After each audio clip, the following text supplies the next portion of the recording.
एक हमारा टॉपिक है, छोटा सा टॉपिक है, जो कि हमारे रिफ्रैक्शन ऑफ लाइट में होता है। काफी बच्चे कंफ्यूज रहते हैं किसके लिए, रिफ्रैक्टिव इंडेक्स। रिफ्रैक्टिव इंडेक्स पूरा चैप्टर ये पढ़ लेते हैं रिफ्रैक्शन का, लेकिन काफी ज्यादा बच्चे किसमें कंफ्यूज है, रिफ्रैक्टिव इंडेक्स। अभी रिफ्रैक्टिव इंडेक्स क्या होता है, देखो इसे समझने के लिए हमें क्या करना पड़ता है कि स्नेल लॉ आया था, उसमें जो सेकंड लॉ ऑफ रिफ्रैक्शन होता है वो हमें क्या कहता है, sine i upon sine r equal to जो होते हैं वो क्या होते हैं, एन के होते हैं। अभी एन को ही हम रिफ्रैक्टिव इंडेक्स कहते हैं। क्या कहते हैं, रिफ्रैक्टिव इंडेक्स।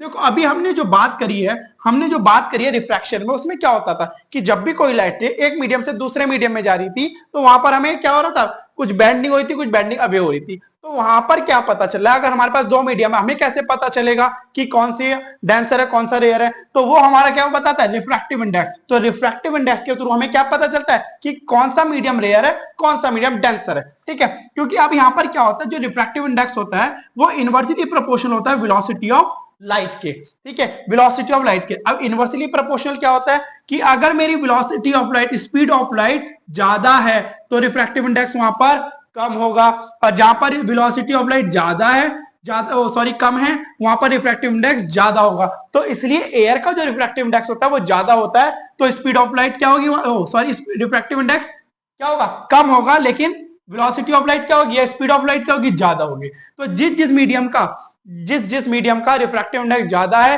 तो वहां पर वेलोसिटी ऑफ लाइट कम होगी, जहां पर हमारा क्या है, रिफ्रैक्टिव इंडेक्स कम है, वहां पर वेलोसिटी ऑफ लाइट ज्यादा होगी। तो ये डिफरेंस होता है, ये हमारा क्या बताता है, रिफ्रैक्टिव इंडेक्स। तो रिफ्रैक्टिव इंडेक्स के थ्रू हमें क्या पता चल रहा है कि कौन सा मीडियम रेयर है और कौन सा मीडियम डेंसर है। तो ये हमें बताता है कौन, रिफ्रैक्टिव इंडेक्स। और कोई चीज नहीं है, जैसे अगर हम एक मीडियम से दूसरे मीडियम में जाना है, मतलब with respect to first medium, तो रिफ्रैक्टिव इंडेक्स अगर मुझे 2 का निकालना है तो स्पीड ऑफ लाइट जितनी मीडियम 1 में होगी upon speed of light medium 2 में जो होगी वही तुम्हारा बताएगा क्या, रिफ्रैक्टिव इंडेक्स ऑफ N2, यानी कि N2। अब इसी N2 को हम ये भी लिख सकते हैं 2-1, तो कंफ्यूज मत होना, 2-1 और 1N2 दोनों चीजें सेम होती हैं कि refractive index of medium 2 with respect to 1। Clear, और कभी ये मिल जाए 1-2 लिखा हुआ तो refractive index of medium 1 with respect to medium 2, तो ये दोनों में ध्यान रखना। और कुछ चीज नहीं है, रिफ्रैक्टिव इंडेक्स हमें क्या शो कर रहा है कि कौन सा मीडियम डेंसर है कौन सा मीडियम